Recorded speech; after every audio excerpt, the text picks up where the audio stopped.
Sakyčiau taip, mes kaip ir viską galbūt žinom, bet čia yra viskas taip surinkta, sistematinta ir galbūt, reiškia, apibendrinta ir atsižvelgta į visą aplinką, kaip visas jungiasi Lapių šitas kraštas, Lapių, sakysim, bendruomenės teritorija, bendrai rajono ir netgi Lietuvos pririšta prie visų tų dalykų.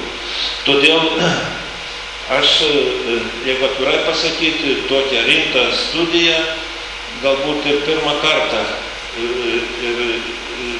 kuri tai būtų aiškiai ir išdėstyta.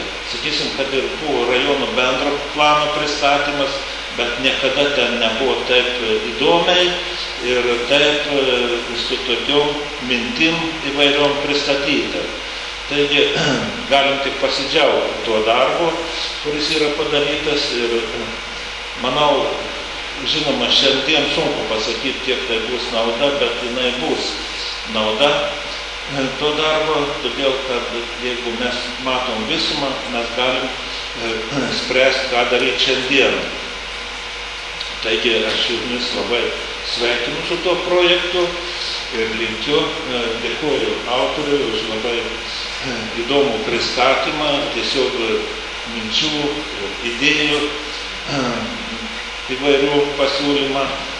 Ir linkiu jums sėkmės toliau darbuojantis ir vystant projektus kitus, išeinant jau iš šito projekto.